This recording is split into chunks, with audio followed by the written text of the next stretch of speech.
ఇప్పుడు ఎక్కువగా అంటే కార్మిక్ రిలేషన్షిప్స్, కార్మిక్ కనెక్షన్స్ అనే వర్డ్స్ ఎక్కువగా వినిపిస్తున్నాయి. ఒకప్పుడు సోల్మేట్ అని ఉన్నాయి. But what is this karmic relations and karmic partner ఏంటి? సోల్మేట్ అంటే ఏంటంటే వాళ్ళతో ఒకవేళ ఒక చిన్న ఫైట్ అయినా, ఒక డిఫరెన్స్ ఆఫ్ ఒపీనియన్ అయినా ఇమీడియట్గా మనం ప్యాచప్ అయిపోతాం. ఓకే, కార్మిక్లో ఏమవుతుందంటే మనం ఏడుస్తాము, బాధపడతాము, గిల్ట్ ఫీల్ అవుతాము, డిప్రెషన్లోకి వెళ్ళిపోతూ ఉంటాము, కానీ వాళ్ళని వదలలేము. ఈ పర్సన్ కరెక్ట్ అయి ఉండొచ్చు అనుకునే లోపే ఆయన రాంగ్ అయిపోతారు, ఆ అమ్మాయి రాంగ్ అయిపోతుంది, నెక్స్ట్ మూవ్ ఆన్. ఇలా we are just picking the partners. ఇప్పుడు ఏదైనా ఒక రిలేషన్ బ్రేక్ అయినప్పుడు మనకి మనం టైం ఇవ్వాలి. బట్ ఉండలేకపోతున్నారు కదా చాలా మంది. అంటే సడన్గా అట్రాక్ట్ అయిపోతున్నారు, సడన్గా లవ్ చేస్తున్నారు, ఆ లవ్తో పాటు బోల్డ్ అంత పెయిన్ వచ్చేస్తుంది. ఈ రిలేషన్షిప్లో నేను ఎంత సఫర్ అయ్యాను, నేను ఎంత నేర్చుకున్నాను, ఏం నేర్చుకున్నాను, ఇవేమీ తెలుసుకోకుండా ఇమీడియట్గా ఇంకొక దాంట్లోకి జంప్ అయిపోతే సేమ్ ప్యాటర్న్ రిపీట్ అవుతుంది. ఫస్ట్ తనని తను హీల్ చేసుకోవాలి, తనని తను అర్థం చేసుకోవాలి. తనకి లైఫ్లో ఏం కావాలని మనకు క్లారిటీ లేదనుకో, మనకి ఫ్యూచర్లో ఎలాంటి కొంచెం చూస్ చేసుకోవాలని మనకు కూడా అర్థం కాదు.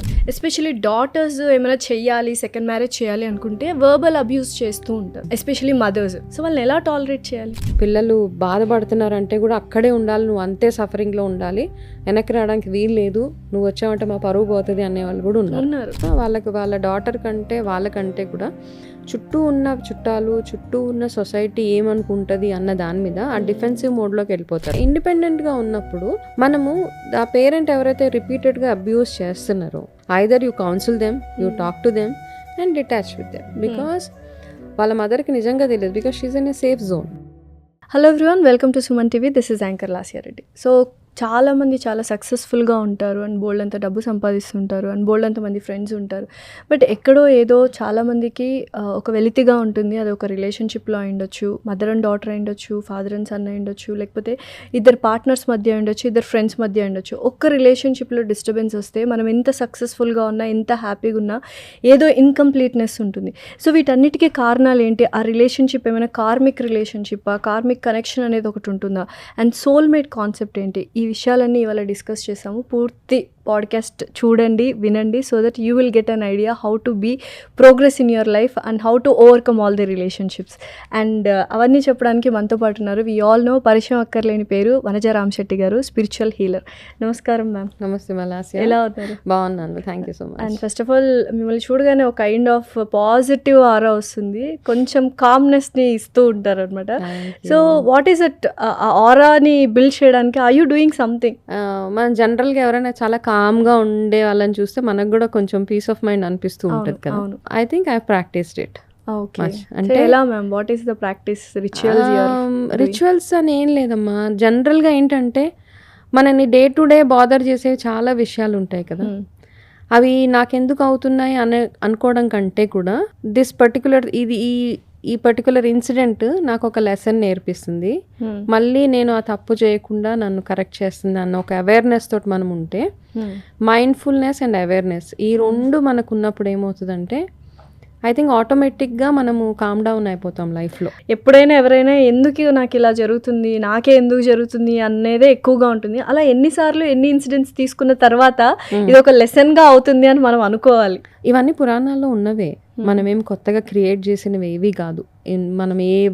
మనం భారతం తీసుకున్నా, భాగవతం తీసుకున్నా, ఏ పురాణ గ్రంథం తీసుకున్నా ప్రతి ఒక్క గ్రంథంలో నుంచి ఒక మంచి మారల్ మనకి అర్థమవుతుంది. ప్లస్ మనం ఆ ఒక్కొక్క అవతారంలో భగవంతుడు ఏం చేశాడు, ఎట్లాంటి దుష్ట శిక్షణ చేశాడు, అందులో ఒక లెర్నింగ్ ఏంటి వాళ్ళకి, ఇవన్నీ మనం చదువుకుంటున్నప్పుడు ఏమవుతుందంటే బేసిక్గా ఏంటంటే మనకి అవేర్నెస్ రావాలంటే deep dive into all kinds of spiritual నాలెడ్జ్లోకి వెళ్ళాలి. ప్లస్ పెద్దవాళ్ళు చెప్పేది వినాలంటారు. ఒకప్పుడు ఏమయ్యేదంటే రోజు కూర్చోబెట్టి ఒక్కొక్క స్టోరీ చెప్పేవాళ్ళు పిల్లలకి, మోరల్ స్టోరీస్ అన్నీ ఏంటి, మన చిన్న చిన్న స్టోరీ బుక్స్ వచ్చి, చందమామ బుక్స్ వచ్చేవి, పంచతంత్ర బుక్స్ వచ్చేవి. అవన్నిట్లో నుంచి ఏంటంటే ఒక్కొక్క మోరల్ వచ్చినప్పుడు ఏంటంటే మనకి ట్యూన్ అయిపోతుంది మన మైండ్లో. ఏంటి, కొన్ని రియలిస్టిక్ సిచ్యువేషన్స్ ఉంటాయి, అట్లాంటివన్నీ ఉన్నప్పుడు సో ఏంటంటే మనం the more we learn, the more we study, పూజలు చేసినా, మన పురాణాల గురించి తెలుసుకున్నా, ఒక్కొక్క క్యారెక్టర్ని మనం డీకోడ్ చేసి తెలుసుకున్నా, మనకి అందులో ఇప్పుడు ద్రౌపది గురించి మనం తెలుసుకోవాలంటే why she had to go through all this in her life, ఇట్లాంటివన్నీ మనము స్టోరీస్లో చూస్తూ ఉంటే మనకి ఒక కైండ్ ఆఫ్ అవేర్నెస్ మన లైఫ్లో కూడా వస్తుంది. ఎందుకంటే మనం రిలేట్ చేసుకోగలుగుతాం, ఒక్కొక్క క్యారెక్టర్ని మనం రిలేట్ చేసుకుంటాం. ఇప్పుడు రాముడైనా కృష్ణుడన్నా ఒక మంచి పీస్ఫుల్ పర్సన్ని చూసాం, అబ్బా he's embodiment of all desirable virtues అంటాం, ఎందుకంటే ఆ క్వాలిటీస్ వాళ్ళల్లో చూస్తాం కాబట్టి. ఐ థింక్ సమ్వేర్ ఇవన్నీ చదివినప్పుడు ఆ క్వాలిటీస్ మనం క్యారీ చేసుకుంటూ ఉంటే I choose calmness over everything. బేసిక్గా to answer you in a simple way, నాకేంటంటే అనవసరంగా ఆర్సి ప్రతిదానికి రియాక్ట్ అయిపోయి రష్ చేసేదానికి అలా చేసినా ఏం సొల్యూషన్ రాదు. మనకు సొల్యూషన్ వెతుక్కునే ప్రాసెస్లో మన స్టైల్ మనకు ఉండాలి. కానీ ఎదుటి వాళ్ళు మనల్ని ఎమోషనల్గా ట్రిగర్ చేయడానికి, మనల్ని అరిపించేలా చేయడానికే చాలా కామ్గా, చాలా సటిల్డ్గా కొన్ని డైలాగ్స్ వేస్తూ ఉంటారు. మనం ఎమోషనల్గా ట్రిగర్ అయిపోతూ ఉంటాం. అంటే వాళ్ళ యాక్షన్స్కి మనం రియాక్ట్ అవుతే మనది చాలా తప్పు అయిపోతుంది, మనం గిల్ట్లో పడిపోతూ ఉంటాము. They make us feel very guilt. దాని నుంచి ఎలా బయటకు రావాలి? మనకు ఒక ప్యాటర్న్ ఉంటుంది, ఒక మనిషి ఉంటాడు, ఆ మనిషి నుంచి మనకు రిపీటెడ్గా అదే ప్యాటర్న్ రిపీట్ అవుతుంది. ఓకే, అండ్ ఆ పర్సన్కి తెలుసు ఇలా చేస్తే లాస్య ఇరిటేట్ అవుతుంది, అరిచేస్తుంది అని తెలిసినప్పుడు అదే పనిగా మనల్ని వాళ్ళు ఇరిటేట్ చేస్తూ ఉంటారు. సో ఆ సిచ్యుయేషన్లో మనం వచ్చినప్పుడు మనదే తప్పు అయిపోద్ది. నేను కామ్గా ఉన్నానని ఎదుటివాడు ఫీల్ అయిపోతాడు. నేను బాగానే ఉన్నాను, తను అరుస్తుంది, తను ఏదో చేస్తుంది అనుకుంటారు. సో మనం we are talking about karmic relationships ఇక్కడ. సో ఇట్లా ఎవరైతే ట్రిగ్గర్ చేసే మనుషులు ఉన్నారో, రిలేషన్స్ ఏవైతే ఉన్నాయో అవన్నీ కార్మిక్ రిలేషన్స్ అనమాట. ఓకే, అసలు నిజంగానే ఇప్పుడు ఎక్కువగా అంటే కార్మిక్ రిలేషన్షిప్స్, కార్మిక్ కనెక్షన్స్ అనే వర్డ్స్ ఎక్కువగా వినిపిస్తున్నాయి. ఒకప్పుడు సోల్మేట్ అని ఉన్నాయి. సోల్మేట్ అంటే పర్మనెంట్గా మన లైఫ్లో ఉండిపోయేవాళ్ళు, లేకపోతే పర్మనెంట్గా మనం ఆ పర్సన్ని తలుచుకుంటే ఒక చిరునవ్వు వస్తుంది, he's a soulmate. But what is this karmic relations and karmic partner ఏంటి, డిఫరెన్స్ ఏంటి? కార్మిక్ ప్యాటర్న్స్ ఏంటంటే మనకి జీవితంలో ఒక లెసన్ నేర్పించడానికి వచ్చే రిలేషన్స్ అన్ని కార్మిక్ రిలేషన్స్. అమ్మ బాబాయ్, వినడానికే భయంగా ఉంది. ఎన్ని లెసన్స్ నేర్చుకోవాలి మనం ఇంకా? సోల్మేట్ అంటే ఏంటంటే వాళ్ళు వచ్చినప్పుడు, యాజ్ యూ రైట్లీ సైడ్, మనకు ఒక కామ్నెస్, ఒక peace, we can rely on them. వాళ్ళు మనతోటి ఉంటే మనకి ఎప్పుడు ఒకలాంటి పాజిటివ్ ఫీలింగ్, ఒక హ్యాపీనెస్, ట్రస్ట్, ఇవన్నీ సోల్మేట్ మీద ఏర్పడతాయి. ఆల్ పాజిటివ్ థింగ్స్ లైఫ్లో ఎన్ని ప్రాబ్లమ్స్ ఉన్నా when that person is with us మనం హ్యాపీగా ఉంటాం. వాళ్ళతో ఒకవేళ ఒక చిన్న ఫైట్ అయినా, ఒక డిఫరెన్స్ ఆఫ్ ఒపీనియన్ అయినా ఇమీడియట్గా మనం ప్యాచప్ అయిపోతాం. ఎట్లా అంటే నిన్న ఒక ఇష్యూ ఈరోజు పొద్దున అయింది, నెక్స్ట్ డే మార్నింగ్కి we are very normal, we don't continue. Okay, కార్మిక్లో ఏమవుతుందంటే మనము ఏడుస్తాము, బాధపడతాము, గిల్ట్ ఫీల్ అవుతాము, డిప్రెషన్లోకి వెళ్ళిపోతూ ఉంటాము, అండ్ అవి రిపీట్ అవుతూ ఉంటాయి. కానీ వాళ్ళని వదలలేం. అదే, కొంతమంది మనల్ని ఎంత బాధ పెట్టినా ఆ రిలేషన్షిప్ నుంచి మనం బయటకు రాలేక అందులోనే స్టక్ అయిపోతాం. ఏంటి భయమా, బయటకు వచ్చేస్తే మనం ఎలా బతుకుతాము ఏంటి అని? ఎందుకంటే అప్పుడు దాకా మనకు సెల్ఫ్ వర్త్ తెలీదు. నేనేంటి అని మనం తెలుసుకునే వరకు ఆ ప్యాటర్న్ రిపీట్ అవుతూనే ఉంటుంది. Till the time self love, self worth మీ మీద మీరు వర్క్ చేసుకునే వరకు ఈ కార్మిక్ రిలేషన్ ప్యాటర్న్ ఏదైతే ఉందో, హర్ట్ చేయడము, ఏడిపించడము, ఇవన్నీ రిపీట్ అవుతూనే ఉంటాయి.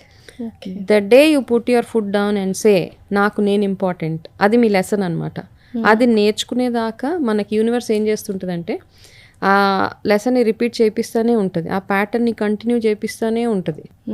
ఒక ఇద్దరు రిలేషన్లో హస్బెండ్ కొడతాడు, తిడతాడు, ఫర్ ఎగ్జాంపుల్ హైపోథెటికల్గా, చాలా అనుమానంగా ఉంటాడు అని వైఫ్ చాలా బాధపడుతుంది, ఏడుస్తుంది. దాని తర్వాత ఒక 3 నెలలు బాగానే ఉంటాడు, అబ్బా మా హస్బెండ్ బాగానే ఉన్నాడు 3 నెలలు అనేసి again she'll over do everything to him. ఆ ఓవర్ డూయింగ్లో మళ్ళీ సేమ్ ప్యాటర్న్ మళ్ళీ రిపీట్ అయిపోతుంది. ఓకే, సో ఒకసారి ఇట్లాంటి అబ్యూజివ్ రిలేషన్షిప్ ఉన్నప్పుడు తన బౌండరీస్ని తను గీసుకోవాలి. అమ్మాయి కానీ అబ్బాయి ఎవరైనా, who ever it is, it's not only women who suffer, men also suffer any relationship.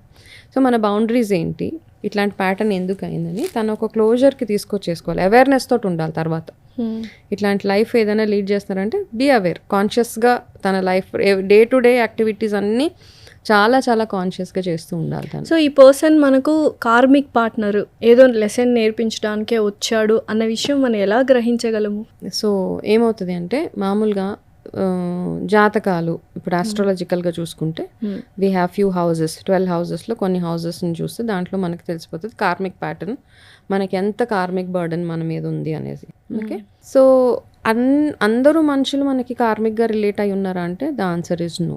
Okay okay, కొన్ని రిలేషన్స్ మాత్రం లైక్ ఏ రిలేషన్స్ కార్మిక్ కనెక్షన్స్గా ఉంటాయి అవి అని మనం తెలుసుకోవచ్చు. ఓకే, ఒకటి హస్బెండ్ అండ్ వైఫ్ రిలేషన్, పిల్లలు కూడా మనకి karmic karmic relationship. Relation, of course 100% వాళ్ళైతే wife and husband parents.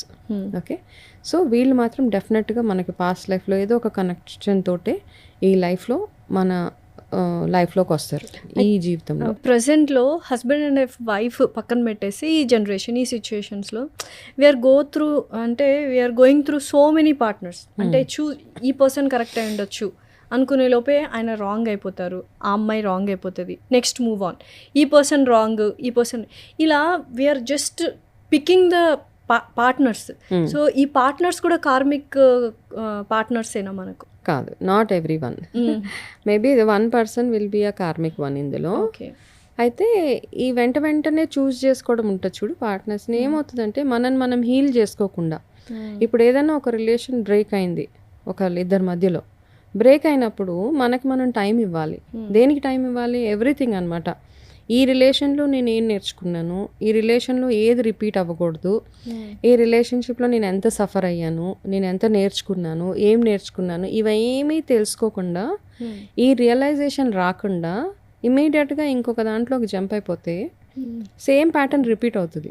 But ఉండలేకపోతున్నారు కదా చాలా మంది. అంటే సడన్గా అట్రాక్ట్ అయిపోతున్నారు, సడన్గా లవ్ చేస్తున్నారు, ఆ లవ్తో పాటు బోల్డ్ అంత పెయిన్ వస్తుంది automatic. Sudden attraction plus with lots of pain and trauma, and again the pattern is repeating. అందుకని ఇప్పుడు ఏంటంటే నెక్స్ట్ టైం ఇప్పుడు when we are talking somebody watches this you can relate, వాళ్ళు ఏం చేయాలి అంటే ఇమీడియట్గా అన్ని attractions very common, it's all science isn't it.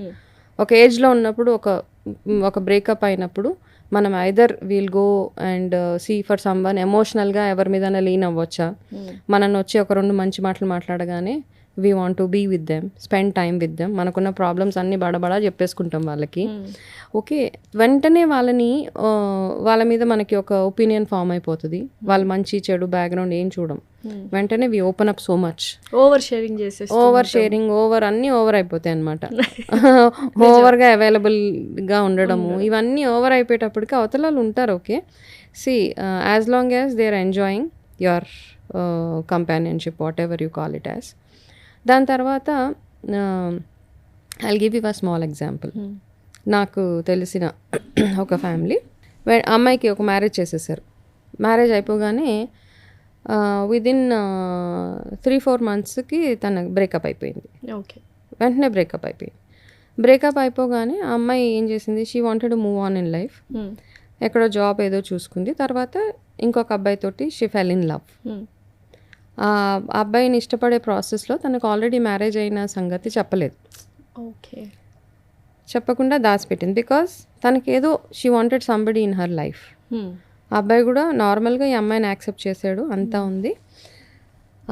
ఇద్దరు కలిసి తిరిగారు, అంతా అయిపోయిన తర్వాత వన్ ఫైన్ డే ఈ అమ్మాయి వాళ్ళ ఇంట్లో ఏం చెప్పారని తెలిసిపోయింది, తను ఎవరితోటో వేరే తను ఎవరితోటో ఒక రిలేషన్షిప్లో ఉందని తెలిసిపోయి ఆ అమ్మాయి వాళ్ళ అమ్మ ఏం చెప్పిందంటే, ఆ అబ్బాయికి ఓపెన్ అయి చెప్పేసే, నీకు మ్యారేజ్ కాలేదు అనుకుని నీతోటి ఉన్నాడు, నిజంగా నువ్వంటే ఇష్టపడితే కనుక తను నీతోటి ఉంటాడు, చెప్పేసే ఒకసారి అని. తను ఆ రోజు ఫోన్ చేసి ఆ అబ్బాయితో మాట్లాడింది. ఓకే, మాట్లాడి ఇలా నేను నీతోటి ఒక విషయం దాచాను, నాకు ఆల్రెడీ మ్యారేజ్ అయింది, మ్యారేజ్ అయ్యి డైవోర్స్ అయిపోయింది, ఈ ఒక్క విషయం నేను నీతో చెప్పలేదు. సో అబ్బాయి ఏమన్నాడంటే, నాకు no problem, what ever it is, నాకు నువ్వంటే ఇష్టం, I will marry you, come what may, నేను నా పేరెంట్స్ని ఒప్పిస్తాను అని. అక్కడ దాకా గుడ్ స్టోరీ. నెక్స్ట్ డే నుంచి అబ్బాయి phone switch off. Okay, switch off, number మార్చేశాడు. Nobody knows where that man is. So ఏమవుతుందంటే ఇట్లాంటి రిలేషన్స్, ఇప్పుడు ఈ అమ్మాయి నార్మల్గా వెళ్ళింది. ఓకే, అవతల మనిషి ఎంత బ్రాడ్ మైండెడ్ అని తెలుసుకోవడానికి మనము ఎంత నిజాయితీగా ఉన్నాము, అమ్మాయి కానీ అబ్బాయి కానీ, మన పాస్ట్ ఫస్ట్ వాళ్ళకి చెప్పి దాని తర్వాత మెల్లిమెల్లిగా రివీల్ చేస్తూ ఉంటే, ఒక్కొక్క సీక్రెట్ రివీల్ అవుతూ ఉంటే అవతల వాళ్ళకి కూడా మన మీద ట్రస్ట్ పోతుంది. అంటే మన పాస్ట్ని ముందే వాళ్ళకి చెప్పేస్తే ఫ్యూచర్లో దాన్ని ఒక వెపన్గా కూడా యూస్ చేసుకుంటున్న చాలా మంది అబ్బాయిల్ని చూసాము, అమ్మాయిల్ని చూసాము. సో దానికి భయపడి ఉండొచ్చేమో. భయపడడం అంటే కొన్ని క్రిటికల్ ఇన్ఫర్మేషన్ ఉంటుంది. Marriage is very critical. అవతల వాళ్ళని మనం అభ్యపెట్టలేం కదా, నా మ్యారేజ్ కాలేదు, లేకపోతే నాకు పిల్లలు లేరు, ఇలాంటివన్నీ మనం దాచిపెట్టలేము కదా. కాబట్టి అట్లాంటివి చెప్పేయచ్చు. ఓకే. అండ్ ఇప్పుడున్న సిచ్యువేషన్స్లో ఏంటంటే, first of all I think it's very good to be open. మనం ఎవరికైనా ఇష్టపడుతుంటే వాళ్ళు పదే పదే మనల్ని అప్రోచ్ అవుతూ ఉంటే మన గురించి ఆల్రెడీ తెలుసుకుంటారు. కొంతమంది ఏంటంటే మొత్తం బ్యాక్గ్రౌండ్ చెక్ చేసుకుని మన దగ్గరికి వస్తారు. అట్లాంటి వాళ్ళు ఓకే. తెలవని వాళ్ళు ఎవరైనా వస్తే వాళ్ళకి ఫస్ట్ చెప్పి ఇది నా situation, will you accept me అన్న ఒక క్వశ్చన్ వాళ్ళు అడిగితే మనకి అప్పుడు అర్థమవుతుంది వాళ్ళు నిజంగానే మనల్ని యాక్సెప్ట్ చేస్తారా, లేకపోతే మధ్యలో అబండెంట్ చేసేసి వెళ్ళిపోతారా అని అర్థమవుతుంది. అట్లా ఉన్నప్పుడు just move on with them. కొన్ని ఫన్ కోసం కొంతమంది రిలేషన్షిప్స్కి వెళ్తూ ఉంటారు. ఈ మధ్య కాలంలో మనం we see a lot of relations like that. అట్లాంటి ఫన్ రిలేషన్షిప్స్ ఉన్నప్పుడు మీకు మ్యారేజ్, ఫ్యూచర్ అట్లాంటివి ఏం లేదు. You go around with them. బయట తిరుగుతారా, మూవీస్కి వెళ్తారా, hotels, what ever it is, you just go around with each other and మీకు ఒక క్లారిటీ ఉంటుంది. ఈ రిలేషన్షిప్ నేను ఎంతవరకు లాగలిగితే అంతవరకే ఉంటుంది. Beyond that I'm just leaving it to destiny. Past లైఫ్లో ఏమైనా రిలేషన్షిప్స్ ఉంటే అవి క్యారీ ఓవర్ అవుతాయా ఇప్పటికి కూడా? అండ్ అవి ఇంకా మనకి లెసన్స్ నేర్పిస్తాయి 100%. Because I believe in it. I believe in past lives believe చేస్తాను. పాస్ట్ లైఫ్లో చూడు, ఇప్పుడు ఎన్నో చూస్తూ ఉంటాం మనము. మ్యారేజ్ అవుతుంది, అన్నీ బాగుంటాయి, జాతకాలు కలుస్తాయి, అన్నీ కలుస్తాయి, కానీ విడిపోతారు. లవ్ మ్యారేజ్ అంటాము. వాళ్ళు ఇద్దరు 8 years 9 years లవ్లో ఉంటారు. లవ్ ఒక ఎంట్రీ పాయింట్ అంతే. దాని తర్వాత మ్యారేజ్ అయిపోయిన తర్వాత యాక్చువల్ కార్మిక్ ప్యాటర్న్ ఓపెన్ అయిపోతుంది. దాని తర్వాత వాళ్ళు అబ్యూజ్ చేస్తున్నాడు, నా మీద అనుమానము. 9 years 7 years ఇద్దరు కలిసే ఉంటారు. ఒకరికొకరు బాగా తెలుసు, ఒకరి గురించి ఒకరికి తెలుసు. అయినా కానీ మ్యారేజ్ తర్వాత అనుమానం స్టార్ట్ అయ్యిందని చెప్తారు.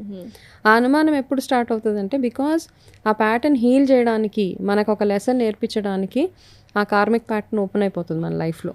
ఆ లెసన్ నేర్చుకోవాలి, హీల్ చేసుకోవాలి. ఇప్పుడు ఈ మధ్య కౌన్సిలర్స్ అంటున్నారు, కొన్ని ఎంత చేసినా హీల్ అవ్వవు. ఆ ప్యాటర్న్ అలాగే ఉంటుంది, ఆ ప్యాటర్న్ అలాగే రిపీట్ అవుతూ ఉంటుంది. సో అప్పుడు ఏం చేయాలంటే, beyond a point, I think ఆడవాళ్ళు కానీ మగవాళ్ళు కానీ అక్కడికి అది బ్రేక్ చేసేయాలి ఆ రిలేషన్షిప్ని. ఇంకా ముందుకి అంటే, ఒకప్పుడు ఏంటంటే సొసైటీ గురించి, వాటి గురించి, వీటి గురించి ఎక్కువ ఇవన్నీ బయటకు వచ్చేవి కాదు. ఈ మధ్య చూస్తుంటే ప్రతిదీ మనకి తెలిసిపోతూనే ఉంది కదా. కొన్ని కార్మిక్ ప్యాటర్న్స్, కొన్ని మనం కావాలని చేసుకున్న మిస్టేక్స్ ఇప్పుడు అంటే క్యారీ అయిపోయి వాళ్ళని చూసి వీళ్ళని చూసి. సో ఈ మధ్యకాలంలో చాలామంది అమ్మాయిలైనా అబ్బాయిలైనా నెగిటివ్ పీపుల్కి, రాంగ్ పీపుల్కి అట్రాక్ట్ అవుతున్నారు. అండ్ ఎదుటి పర్సన్ కూడా అలానే ఫీల్ అవుతున్నారు. సో ఇద్దరిలో ఎవరు రాంగ్? ఇద్దరు రాంగా, లేకపోతే ఇద్దరు డిఫరెంట్ పీపులా? ఇట్లాంటి ప్యాటర్న్స్ ఉన్నప్పుడు ఏంటి అంటే, ఫస్ట్ ఆఫ్ ఆల్ మనము లైఫ్లో ఐదర్ మనకు చైల్డ్హుడ్ ట్రామాస్ చాలా ఉండుంటాయి. అట్లాంటి వాళ్ళు ఎవరైతే ఇట్లా అట్రాక్ట్ అయిపోతూ ఉంటారు తొందరగా, మనకి ఏదో తెలియని ఒక అన్హీల్డ్ ట్రామా ప్యాటర్న్ ఏదో ఉంటుంది మనకి చిన్నప్పటి నుంచి. లేదా మనకి ఎమోషనల్గా సరైన సపోర్ట్ దొరుకుంటుంది ఇళ్లలో. We don't have proper parents support ఉండదు, సిబ్లింగ్ సపోర్ట్ ఉండదు. వాళ్ళు కూడా మనని 24 గంటలు క్వశ్చన్ చేస్తూనే ఉంటారు అనమాట. అట్లాంటి ఉన్నప్పుడు ఏమవుతుందంటే, మనము కొంచెం లవ్ షవర్ చేయగానే వాళ్ళే ప్రపంచం అని వెళ్ళిపోతాం వాళ్ళ దగ్గరికి. ఓకే. కానీ మన లైఫ్ ఏం చేస్తుందంటే, మళ్ళీ అదే ప్యాటర్న్ మనకి రిపీట్ చేస్తూ ఉంటుంది. ఓకే. కాబట్టి టిల్ మనకి అవేర్నెస్ వచ్చే వరకు. ఓకే. ఇప్పుడు నీకు ఇంట్లో పరిస్థితి బాగాలేదు, యువర్ పేరెంట్స్, మన పేరెంట్సే కొన్నిసార్లు మనకు శత్రువులుగా ఉంటారు. ఓకే. మెనీ టైమ్స్ అనమాట. ఎస్పెషల్లీ మిలీనియల్స్ కిడ్స్ ఉంటారు కదా, 80s 90s కిడ్స్, వాళ్ళ పేరెంట్సే పెద్ద బర్డన్ యాక్చువల్గా చెప్పాలంటే. ఇప్పుడు చాలా రీల్స్ అవన్నీ చూస్తున్నా కూడా these kids 80s and 90s kids are suffering because of their parents, right? So ఏంటి రీజన్ ఏంటి? ఎందుకు అంటే మీరు అన్నట్టు ఇంట్లో ఎమోషనల్గా కానీ, సిబ్లింగ్స్ కానీ, మదర్స్ కానీ, ఫాదర్స్ కానీ ఎవరు అర్థం చేసుకోవట్లేదు. వీళ్ళు ఏంటి, అబ్బాయిలైనా అమ్మాయిలైనా ఫైనాన్షియల్గా కానీ అవుటర్ సొసైటీతో ఫైట్ చేస్తూ ఉంటారు. ఇంట్లో ఫైట్ చేసి, బయట ఫైట్ చేసి, వచ్చిన పర్సన్ ఏమో కరెక్ట్గా లేకుండా ఈ కన్ఫ్యూజన్స్లో what this person has to do exactly just to detach with every one or have to stick to the person again fall in the same loop. ఈ 80s 90s అందరు సఫర్ అవుతున్నారు అన్నదానికి ఏంటంటే ఇప్పుడు జనరేషన్ మారింది. కరెంట్ ఆఫ్టర్ 2000 తర్వాత parents are more like ఫ్రెండ్లీగా ఉంటున్నారు. 80s 90s కిడ్స్ ఇవన్నీ ఏంటంటే పేరెంట్స్ ఇంకా ఓల్డ్ ప్యాటర్న్లోనే ఉంటున్నారు. ఓకే, మనం ఎట్లా పెరిగాము అంటే వాళ్ళు చెప్పిందే వినాలి, వాళ్ళు అనుకున్నదే వాళ్ళు ఇంజనీరింగ్ చదవాలంటే మనం ఇంజనీరింగే చదవాలి, మన ఒపీనియన్స్ అక్కడ వర్క్ అయ్యేవి కాదు కదా. మనం ఓపెన్గా వెళ్ళి నేను ఏదో బిజినెస్ చేసుకుంటాను లేకపోతే నేను బ్యూటీషియన్ అవుతాను అంటే ఎవరు ఒప్పుకోరు అప్పట్లో. ఓకే, అదొక పెద్ద నో అక్కడ కదా. ఇప్పుడు ఏంటంటే మనం చాయిస్ ఏదో ఒకటి చేస్తారులే, వాళ్ళు బతికితే చాలు, వాళ్ళు ఎంతో కొంత సంపాదించుకుంటే చాలు అన్న ప్యాటర్న్. అప్పట్లో నా పిల్లలు నేను చెప్పినట్టే, నేను గీసిన గీటే ఉండాలి, అక్కడే ఉండాలి, అది దాటకూడదు వాళ్ళన్న ఒక రూల్. సో ఆ rule while it was okay, అప్పట్లో ఓకే యాక్సెప్టెన్స్ ఉండేది. చాలామంది వాళ్ళ పేరెంట్స్ మాట విన్నారు కాబట్టే ఫ్యూచర్లో సెటిల్ అయ్యారు అనే చాలామంది ఉన్నారు. అలాగా కొంతమంది ఏంటంటే చాలా రిజిడ్గా ఉంటారనమాట. అది పెళ్లి విషయంలో అవ్వచ్చు, పిల్లలు బాధపడుతున్నారంటే కూడా అక్కడే ఉండాలి, నువ్వు అంతే సఫరింగ్లో ఉండాలి, వెనక్కి రావడానికి వీలు లేదు, నువ్వు వచ్చావంటే మా పరువు పోతుంది అనేవాళ్ళు కూడా ఉన్నారు. సో అట్లాంటి పేరెంట్స్కి ఇది క్వశ్చన్ మార్క్ అంతే. బట్ అదర్వైజ్ ఆ పేరెంటింగ్ అలాగే ఉండేది అప్పట్లో. ఏం చేయాలి ఈ డాటర్స్ కానీ లేకపోతే సన్స్ కానీ అబ్బాయిలు కానీ అమ్మాయిలు కానీ పేరెంట్స్ని కొంచెం దూరం పెట్టడం అనేది కరెక్ట్ థింగ్? ఇట్స్ ఓకే, ఎందుకంటే రిపీటెడ్గా మీరు హర్ట్ అవుతున్నప్పుడు ఓకే అంటే మీకు తెలుసు మీ పేరెంట్ జెన్యూన్గా, ఇప్పుడు all parents feel that we are good parents. అందరు పేరెంట్స్కి ఏమనిపిస్తుంది, we are the best parents in the world, వాళ్ళకి కావాల్సిందంతా ఇస్తున్నాము. వాళ్ళకి కావాల్సిందంతా ఇస్తున్నామంటే ఏ ఫామ్లో ఇస్తున్నారు? అప్పట్లో ఏంటంటే పిల్లలతో కూర్చొని మాట్లాడుకునే అంత, ఇప్పుడు మేమున్నాము, మా పేరెంట్స్ దగ్గర ఇప్పుడు పెద్ద మాటలు మాట్లాడలేము. Okay, we always feel that ఇంకా మేము ఆ 1-2 yearsలో ఉన్నట్టే ఉంటాం, because the age difference remains the same between the parent and child. మనం కొంచెం పెద్ద మాటలు మాట్లాడగానే నీ అప్పుడే అంత వయసు వచ్చేసిందా నీకు అంటారు ఇప్పటికి కూడా మమ్మల్ని. సో అట్లా ఉంటుంది కాబట్టి ఒకవేళ నిజంగానే కొంతమంది పేరెంట్స్ చాలా అబ్యూజివ్గా ఉంటారు, టాలరేట్ చేయలేము మనం అట్లాంటి పేరెంట్స్ ఉన్నప్పుడు స్లోగా వాళ్ళ నుంచి మనం బయటకు వచ్చేయడమే I feel that's the right. So especially daughters విషయంలో అంటే అబ్బాయిలు సెకండ్ మ్యారేజ్ చేసేసుకోవచ్చు, అబ్బాయిలు ఏమైనా చేయొచ్చు, పరువు ఉండదు. ఎస్పెషలీ డాటర్స్ ఏమైనా చెయ్యాలి, సెకండ్ మ్యారేజ్ చేయాలి అనుకుంటే వర్బల్ అబ్యూస్ చేస్తూ ఉంటారు పేరెంట్స్, ఎస్పెషలీ మదర్స్. సో వాళ్ళని ఎలా టాలరేట్ చేయాలి?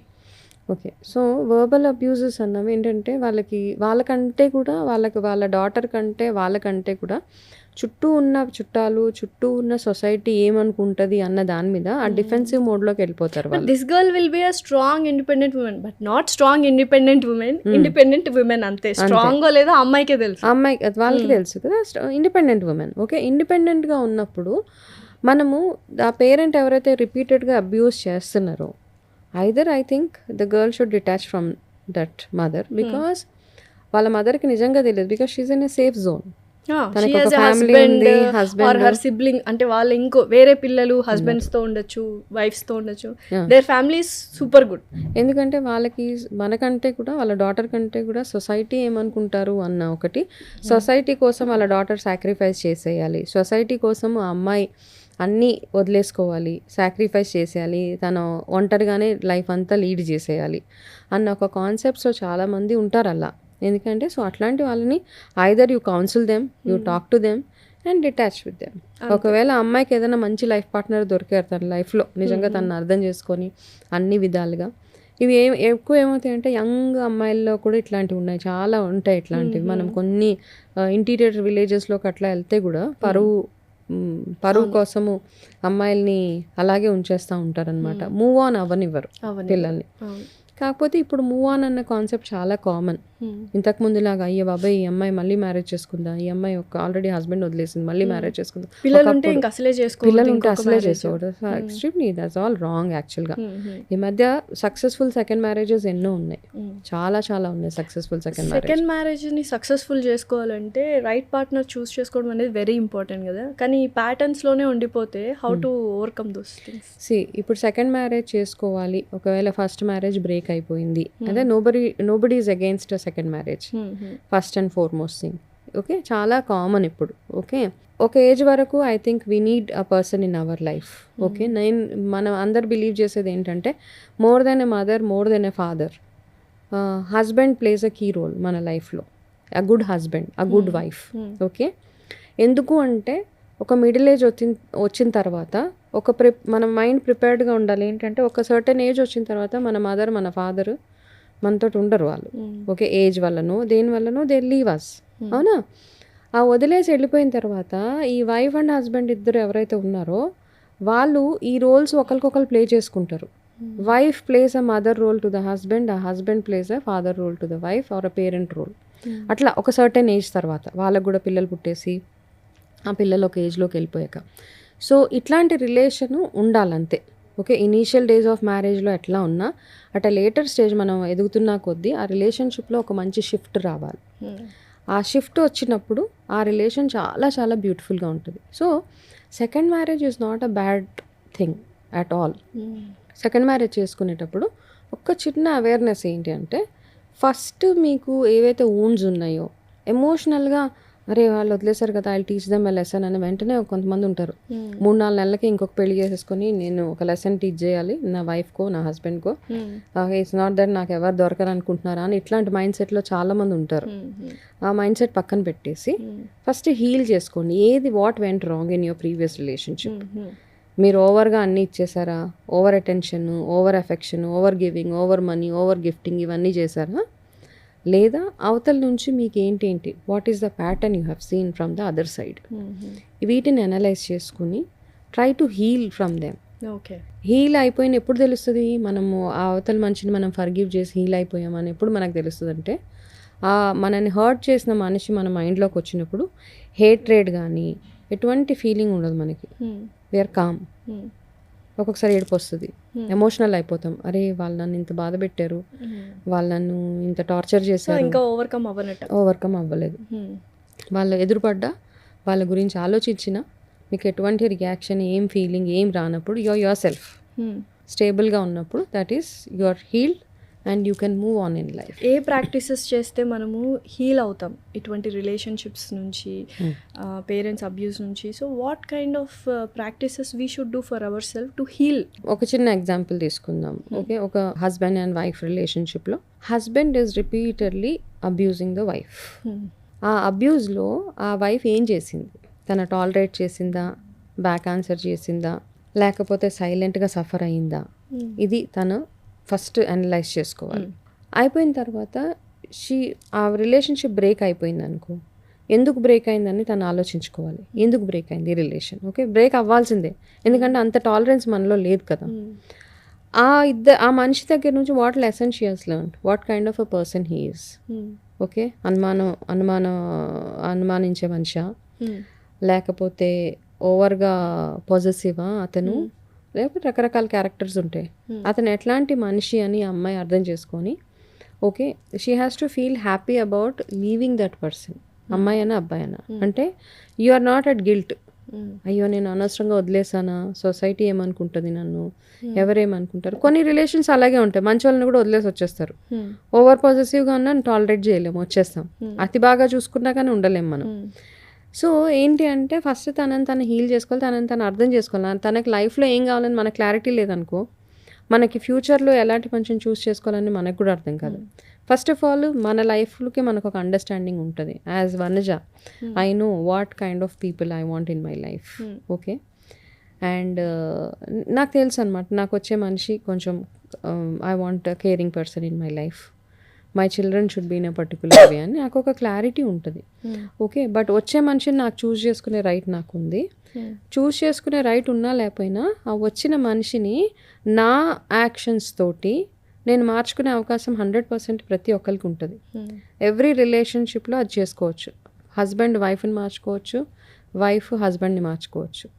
ఆ మార్చుకోలేనప్పుడు, మార్చడానికి ట్రై చేసినప్పుడు ఇంకా ఇంకా పదే పదే ఆ ప్యాటర్న్ రిపీట్ అవుతూ ఉంటే కనుక I think we should just leave it and move on in life. అయితే ఎవరైతే అంటే ప్రీవియస్ పార్ట్నరు మనకు మీరు అన్నట్టు ఓవర్ పొసెసివ్, అనుమానమో, లేకపోతే లవ్ బాంబింగ్ చేస్తూ ఉంటారు, అప్పుడప్పుడు ప్రేమ, నెక్స్ట్ పార్ట్నర్ని చూస్ చేసుకోవాలి అనుకున్నప్పుడు మనం ఏవైతే నెగిటివ్గా ఉన్నాయో వాటికే మళ్ళీ అదే ప్యాటర్న్కి అట్రాక్ట్ అయిపోతూ ఉంటాము. Hmm. దీన్ని లూప్ అంటూ ఉంటారు. Loop అదే అంతే. ప్యాటర్న్ లో పడిపోయి లూప్ లాగా అయిపోతుంది అని. Hmm. Hmm. దాని నుంచి బయటకు రావడం ఎలాగా? Is it possible? అలా ఎన్ని లూప్స్ అవుతాయి? అంటిల్ ఫస్ట్ థింగ్ ఏంటంటే ఇందాక అన్నాను కదా, ఫస్ట్ రిలేషన్లో ఏదైనా ట్రామా ఉంటే ఫస్ట్ ఆ ట్రామా హీల్ అయిపోవాలి. మీరు కంప్లీట్ హీల్, నేను చెప్పాను కదా, ఆ మనిషిని చూసినప్పుడు మీకు ఏ ఫీలింగ్ రానప్పుడు then go for the second అంత వెయిట్ చేయలేకపోతున్నారు మనుషులు ఎవరు. చేయాలి. ఇమీడియట్ గా అదంటే you will attract the same pattern. అదే రిపీట్ అవుతుంది, అదే ట్రామా గో త్రూ అవుతారు, అదే టార్చర్, డిప్రెషన్ అంటారు, సూసైడల్ టెండెన్సీస్ అంటారు, ఇవన్నీ అవుతూ ఉంటాయి. కాబట్టి మనకి మనం హీలింగ్ టైం ఇవ్వాలి. ఒక దెబ్బ తగులుతుంది మనకి, ఒక కట్ అవుతుంది, ఆ కట్ హీల్ అవ్వడానికి వి గివ్ టైం కదా. అది హీల్ అవ్వకుండా మనం ఏదైనా చేస్తే సెప్టిక్ అవుతుంది అది, isn't it? So same thing ఏమవుతుందంటే అది మళ్ళీ రిపీట్ అవుతుంది. ఆ వూండ్ ఏమవుతుంది, పెరుగుతుంది, పెరిగి పెద్దది అయిపోతుంది. కాబట్టి ఇది కంప్లీట్గా ఒక కట్ అయింది మన బాడీలో అంటే అది కంప్లీట్గా హీల్ అవ్వాలి, అది డ్రై అవ్వాలి, మళ్ళీ ఏం అవ్వకుండా చూసుకోవాలి, ఏం రియాక్షన్స్ అవ్వకుండా. సేమ్ థింగ్ ఏంటంటే ఒక రిలేషన్షిప్లో కూడా మీరు ఎనీ బ్యాడ్ రిలేషన్, ఆ మనిషి గురించి కళ్ళు మూసుకొని ఆలోచించినప్పుడు మీకు ఎటువంటి ఫీలింగ్, ఎటువంటి థాట్స్ రానప్పుడు you are ready to move on in life. Yes, not with force, nothing. కొన్ని చాలా పేరెంట్స్ ఫోర్స్ చేసేస్తారు, చేసుకో, అది కూడా ఫెయిల్ అయిపోతుంది మళ్ళీ. సో నెక్స్ట్ ఈ మధ్య కాలంలో being alone and being alone very హ్యాపీగా అలోన్గా ఉండడం అనేది లగ్జరీ అయిపోయింది. Is it true? అంటే సాలిట్యూడ్, సొలేస్గా ఉండాలి, మనం ఒంటరిగా ఉంటేనే హ్యాపీగా ఉంటాము అన్న స్టేజ్కి కొంతమంది వచ్చేస్తూ ఉంటారు. అది కరెక్టేనా? బాబోయ్ నాకు ఏ రిలేషన్షిప్స్ వద్దు, I'm happy for myself, I'm self loving, ఇలా ఒంటరిగా ఉండిపోతూ ఉంటారు. అది కరెక్టా మరి, లేకపోతే that is good thing unless they are happy with themselves? I think అట్లాంటి వాళ్ళందరూ వాళ్ళు చాలా ఓవర్గా అన్ని లైఫ్ని చూసేసారు. ఓకే, చాలా ఎర్లీగా లైఫ్ ఎక్కువ చూసేసి ఉంటారు. లేకపోతే they must have been answerable for many things in their life. ప్రతిదానికి ఆన్సరబుల్గా వాళ్ళే ఉన్నారు. ఇంకా ఫెడప్ అయిపోయిన తర్వాత ఏమనిపిస్తుంది అంటే I don't want to be answerable to anybody in life. ఆ ఫేజ్లోకి వచ్చేస్తారు వాళ్ళు. నేను ఎవరికి సమాధానం చెప్పాల్సిన అవసరం లేదు, నా లైఫ్ని నా టర్మ్స్ ప్రకారం నేను లీడ్ చేస్తానని ఒక concept. Okay, which is good, not a problem if they are happy. As long as you are happy, మీరు హ్యాపీగా ఉన్నారు, మీ ఫ్యూచర్ ఎట్లా ఉంది. ఓకే, నా ఒక ఫ్రెండ్ సేమ్ థింగ్ ఇదే ప్యాటర్న్లో నడుస్తుంది. నేను అన్న రేపొద్దున ఏంటి future, okay you are happy, okay we had a good discussion. She said మలేషియాలో ఒక ఓల్డ్ ఏజ్ హోమ్ ఉంది, I think we should pay some 60,000 a month, they will take care of us. నేను సూపర్గా హెల్తీగా ఉన్నాను రోజులు, I will live my life హ్యాపీగా నేను లీడ్ చేస్తాను. దాని తర్వాత నాకు చేతగా అన్నప్పుడు నేను వెళ్ళిపోయి అక్కడ ఉంటాను. మరి మీరు అడిగారా మ్యామ్ తనకి, అంటే ఒక కంపానియన్ ఉండాలి, ఒకరితో షేర్ చేసుకోవాలి అని అనిపించదా just for an opposite sex? Opposite, she said I don't feel the need, I never felt the need to have somebody with me. Okay, because she had a bad marriage. ఆ bad marriage ఉన్నప్పుడు ఒకటి fear తోటి మనం వెనక్కి వెళ్ళిపోతాం. ఇక్కడ patterns ఎట్లా ఉంటాయంటే ఒక ఎక్స్ట్రీమ్లీ బ్యాడ్ మ్యారేజ్ ఉన్నప్పుడు మళ్ళీ మనం మ్యారేజ్ అన్న మాట కూడా అతను ఇవ్వరాలు, నాకు వద్దు ఇంకా నా లైఫ్లో మగవాళ్ళు అన్నది వద్దు నా జీవితంలో అనేసి విరక్తి వైరాగ్యంలోకి వెళ్ళిపోతారు. రెండోది ఏంటి అంటే అరే రాంగ్ పర్సన్ వచ్చాడు, మంచి పర్సన్ వచ్చి ఉంటే బాగుండేది నా లైఫ్లోనే, ఆ వెతుకులాట్లోనే ఉంటారు ఇంకొక pattern. Okay, but in her life I think అంత అంతే అరేంజ్డ్ మ్యారేజ్ అయింది, అంతా బాగుంది. ఒక కొన్ని ఇయర్స్ తర్వాత టాలరేషన్ తర్వాత ఒక 10-15 years ఆఫ్ మ్యారేజ్ తర్వాత బ్రేక్ చేసేసింది. ఇంకా ఎనఫ్ ఇస్ ఎనఫ్ అని తనకు క్లారిటీ వచ్చిందంటే ఆ కార్మిక్ ప్యాటర్న్ కట్ అయింది అక్కడికి.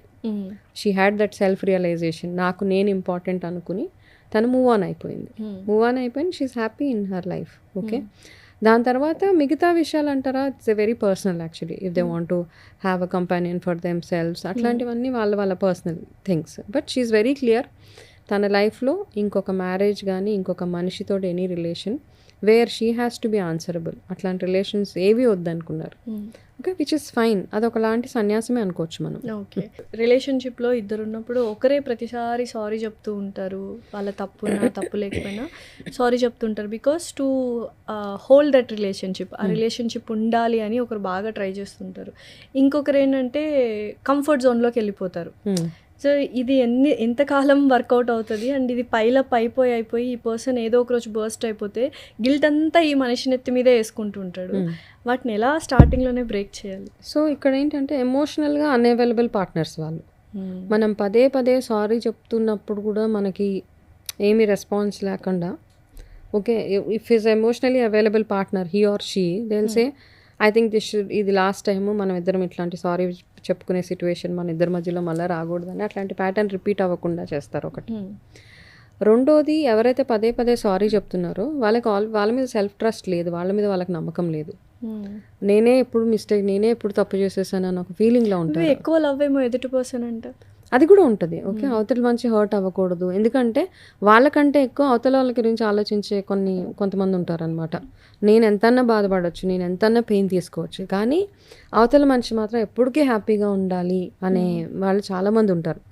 అట్లాంటి అంటే సప్రెస్ చేసేసుకుంటూ ఉంటారు అనమాట. అన్ని ఎమోషన్స్ని సప్రెస్, అన్నీ లోపల దాచేసుకుంటారు. ఉంటుంది గివెన్ అ ఛాన్స్. అట్లాంటి వాళ్ళు ఎవరైతే ఉన్నారో ఒక ఆపర్చునిటీ వస్తే గట్టిగా అరిచి ఏడ్చేసి they feel like doing it. ఎవరు లేని ప్లేస్లోకి వెళ్ళి గట్టిగా అరిచి గట్టిగా ఏడ్చేసి చేసినట్టు నా మనసులో ఉన్న భారానంతా దింపేసుకోవాలి అని అనిపిస్తూ ఉన్నా కానీ ఎక్కడో ఎమోషనల్గా చాలా ఒక కనెక్షన్ వాళ్ళతో అవతల మనిషితో ఏర్పడిపోతుంది.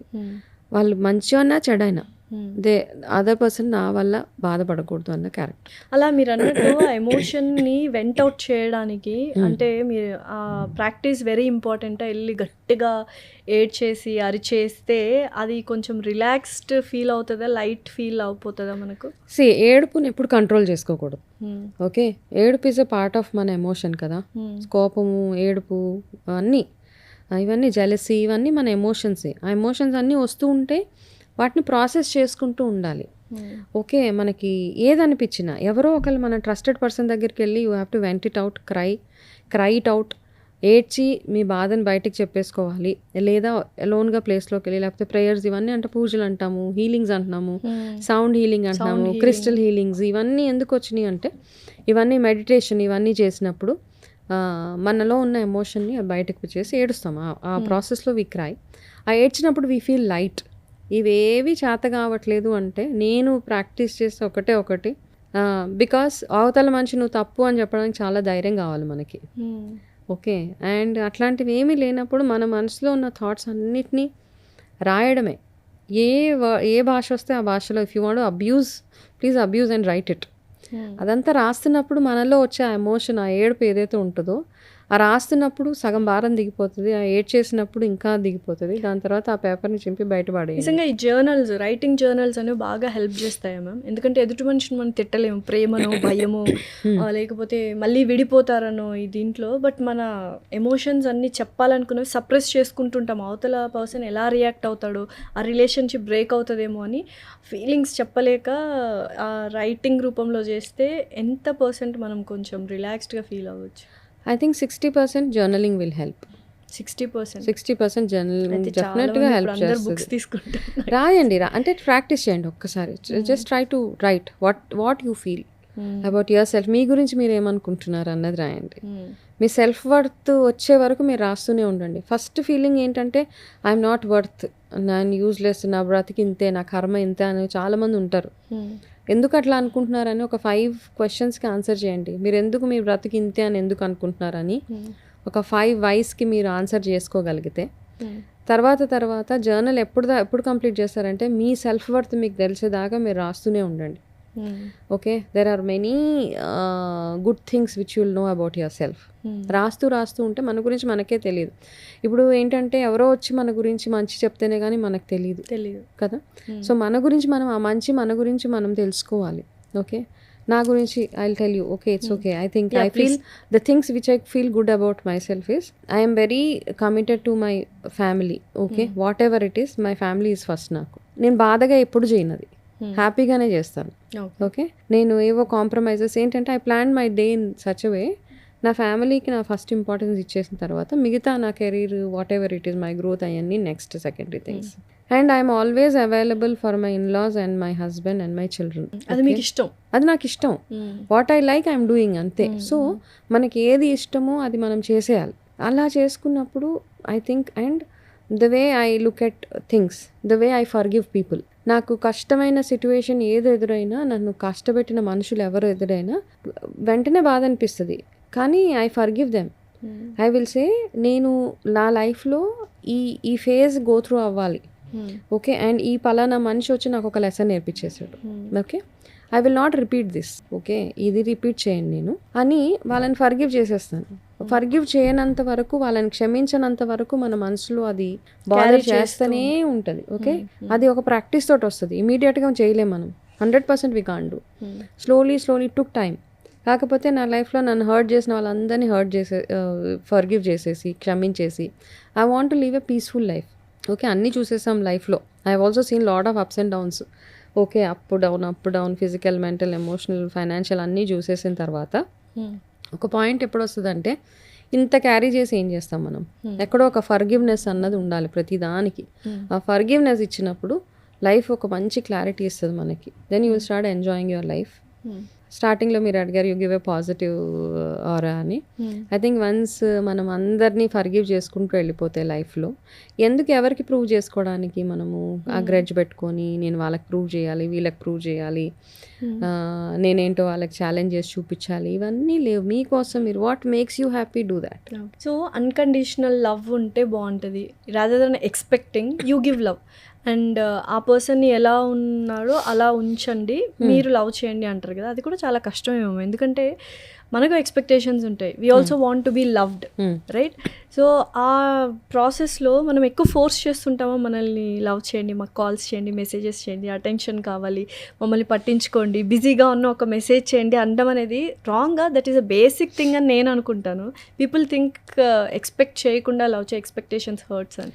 సో ఈ అన్కండిషనల్ లవ్ అన్నది దిస్ నథింగ్ లైక్ ఎక్స్పెక్టేషన్. ఇక్కడ everything is give and take in unconditional love. మీరు ఏమి ఇస్తారో మీకు అది వెనక్కి వస్తున్నప్పుడు that is unconditional love, okay. మీరు ఇస్తున్నారో అవతల నుంచి ఏం రావట్లేదు అంటే అది కండిషనల్ లవ్ అది, ఓకే. మీరే ఎక్స్పెక్ట్ చేస్తున్నారు, అవతల మనిషికి ఏం ఎక్స్పెక్టేషన్స్ లేవు మీ మీద, ఏం ఫీలింగ్స్ లేవు, మీరు ఇస్తున్నారు కాబట్టి మీరు అదే ఎక్స్పెక్ట్ చేసి మీరు బాధపడతారు. కాబట్టి మీకు ఇచ్చేది మీకు వెనక్కి వస్తుంది అంటే దట్స్ అ ట్రూ లవ్. మీకు ఇచ్చేది మీకు వెనక్కి రావట్లేదు అంటే ఇట్స్ ఆల్ చాలా కండిషన్స్ తోటి కూడిన లవ్ అని మీరు అర్థం చేసుకొని అడ్జస్ట్ అవుతే అవ్వండి. అడ్జస్ట్ అవ్వలేను అన్నప్పుడు మూవ్ ఆన్ అంతే.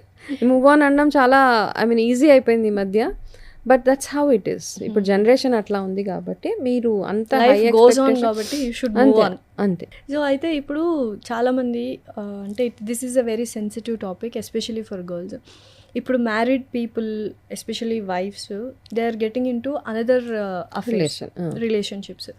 కానీ ఇక్కడ అందరూ ఆ అమ్మాయిని ఎక్కువ పాయింట్అవుట్ చేస్తుంటారు, బికాజ్ అలా ఎలా హస్బెండ్ కాకుండా ఇంకొక మనిషితో నువ్వు రిలేషన్షిప్లో ఉంటావు అని. But somewhere she's lacking. ఎమోషనల్గా అన్అవైలబుల్ హస్బెండ్ ఉన్నప్పుడు wife is going for emotions. ఎమోషనల్గా అవైలబుల్గా ఉన్న పర్సన్ దగ్గరికి వెళ్ళాలి అనుకుంటుంది. Is it wrong or right?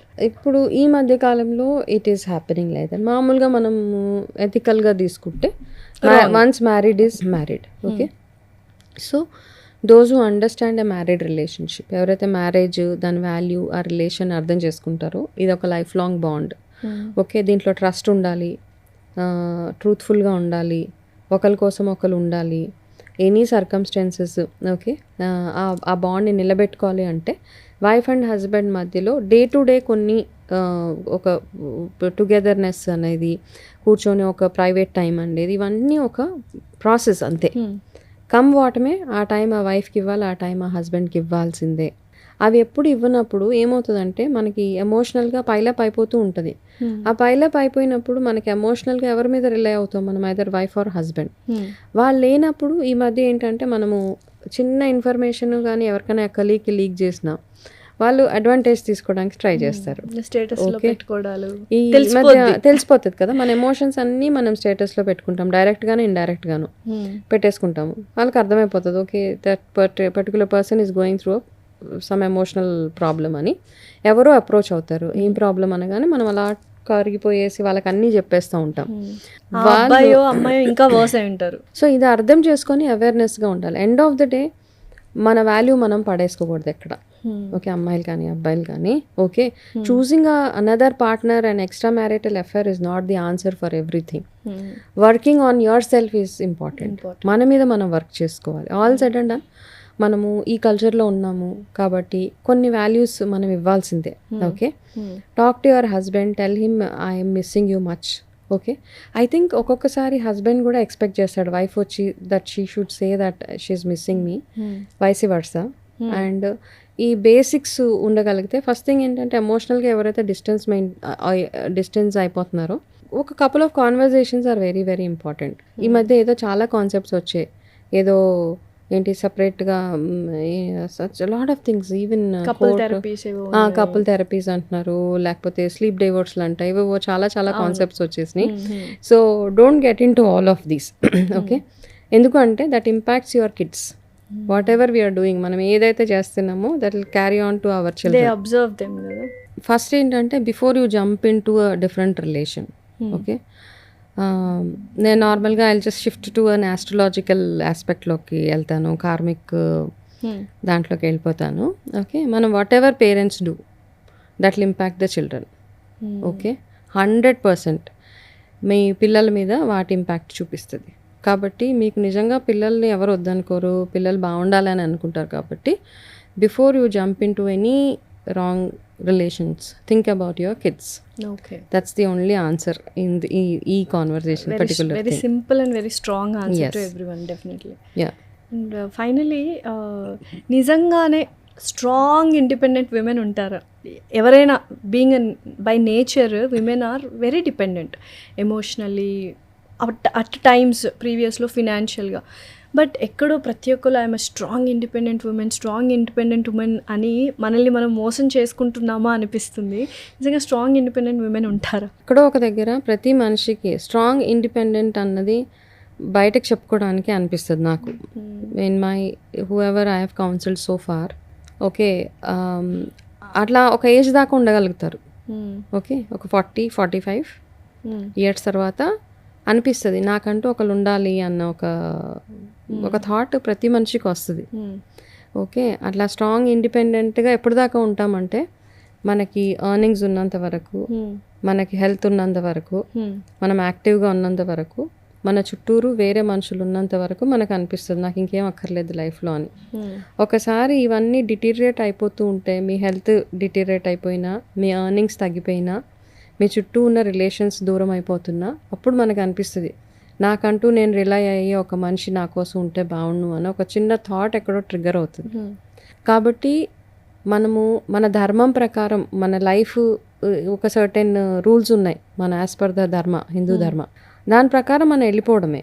Okay, కొంతమంది ఏంటంటే ఆస్ట్రాలజికల్గా వాళ్ళకి ఏయో దోషాలు అవి ఇవి ఉండే మ్యారేజెస్ కావు, మ్యారేజెస్ బ్రేక్ అయిపోతాయి, ఇవన్నీ ఉంటాయి. But end of the day they need to have some people around them. ప్రతి మనిషికి ఒక తోడు అనేది అవసరం. ఆ తోడు అన్నది నాట్ నెసెసరీ వైఫో హస్బెండో ఏదో కాదు. ఓకే, ఏమీ లేదు, మీకు మ్యారేజ్ అవ్వలేదు, మ్యారేజ్ చేసుకోలేకపోయారు మీ లైఫ్లో, ఎవరినో ఒకరిని అడాప్ట్ చేసుకొని వాళ్ళకి మీరు ఒక ఆసరా ఇవ్వండి. ఒక ఆర్ఫన్నో ఎవరినో తెచ్చుకొని వాళ్ళకి మీకు ఆసరా ఇస్తే వాళ్ళు మీకు ఆసరాగా ఉంటారు. So there are so many choices we can make. మీ కార్మిక్ రిలేషన్షిప్ని హెల్తీ రిలేషన్షిప్గా అట్టు పెట్టుకొని మన లైఫ్ లాంగ్ ఉండొచ్చా?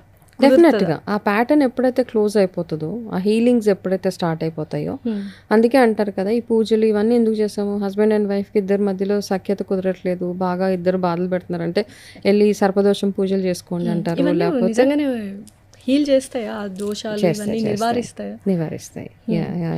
బికాస్ ఐ బిలీవ్, నేనైతే ట్రస్ట్ చేస్తాను బాగా. కాబట్టి ఈ పూజలు, ఈ స్పిరిచువల్ ఇవి హీలింగ్స్ ఇవన్నీ డెఫినెట్గా వాళ్ళలో కొంచెం మార్పు తీసుకొస్తాయి. కాబట్టి డెఫినెట్గా దోషాలు ఉన్నప్పుడు మన లైఫ్ సరిగ్గా ఉండదు. ఆస్ట్రాలజికల్గా చూసుకుంటే జాతకాల్లో ఏ దోషం ఉన్నా మనకి సరిగా వైఫ్ అండ్ హస్బెండ్ మధ్యలో సఖ్యత కుదరదు, ఏం కుదరదు. నేను ఎందుకు ఇవి ఎక్కువగా బిలీవ్ చేస్తున్నాను ఈ మధ్య, one is because I'm doing a research on all these.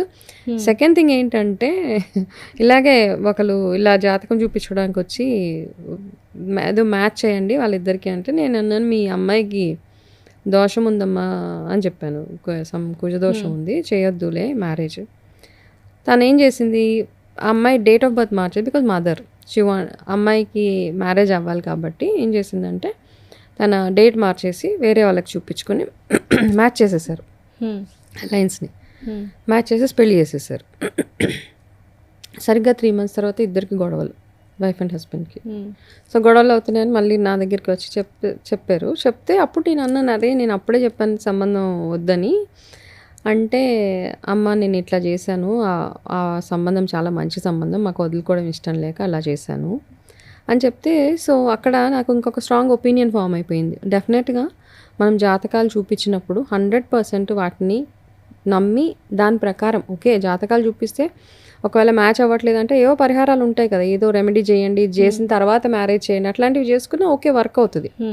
ఇప్పుడు ఏమవుతుంది, ఎవరు ట్రబుల్లో ఉన్నారు, 2 లైఫ్స్ 2 ఫ్యామిలీస్. కాబట్టి ఇట్లాంటివన్నీ మనం బిలీవ్ చేసుకుంటూ కావాల్సిన రెమెడీస్ చేసుకుంటూ మన లైఫ్లో వచ్చే ప్యాటర్న్స్ని అర్థం చేసుకుంటూ ఒక్కొక్క రిలేషన్ నుంచి ఒక్కొక్క లెసన్, ఒక్కొక్క పెయిన్ఫుల్ రిలేషన్ నుంచి ఒక మంచి లెసన్ మనం నేర్చుకుని ఆ లెసన్స్ మళ్ళీ మన లైఫ్లో రిపీట్ అవ్వకుండా చూసుకుని అవేర్నెస్ తోటి ఉంటే గనక లైఫ్ హ్యాపీగా లీడ్ చేసేయచ్చు. సో వీటన్నిటికీ ఒక స్పిరిచువల్ వే చూస్ చేసుకుంటే బెటర్ ఏమో. Spiritual kind of healing. Spirituality అంటే కూర్చొని అదే పనిగా పూజలు చేసేసి అలా that's not that is devotional అయిపోతుంది. అది డివోషనల్ రిచువల్స్ చేస్తున్నాం. Spirituality is first of all being aware of your self. మిమ్మల్ని మీరు అర్థం చేసుకోవడము, మీ థాట్స్ని మీరు అర్థం చేసుకోవడం, మీ యాక్షన్స్, మీరు చేసే ప్రతి యాక్షన్ మంచి చెడు విచక్షణ మనకి తెలిసి ఉండడము, మీ మైండ్లో వచ్చే ప్రతి ఒక్క చెడు ఆలోచనని మనము ఎలా కంట్రోల్ చేసుకోగలుగుతాము. చెడు ఆలోచనలు అందరికీ వస్తాయి, దాన్ని యాక్షన్లోకి తీసుకెళ్లకుండా దాన్ని ఇమీడియట్గా కంట్రోల్ చేసుకొని దాన్ని ప్రాసెస్ చేయడం అన్నది spirituality is what I believe in. Okay, thank you so much ma'am. బోల్డ్ అన్ని విషయాలు నేర్చుకున్నాం ఈరోజు. అండ్ చూసే వాళ్ళు కూడా నిజంగా చాలామంది ట్రామాలో ఉండకూడదు, బట్ రిలేషన్షిప్ ట్రామాలో ఉంటే మాత్రం definitely this will help us actually. Thank you so much. Most welcome.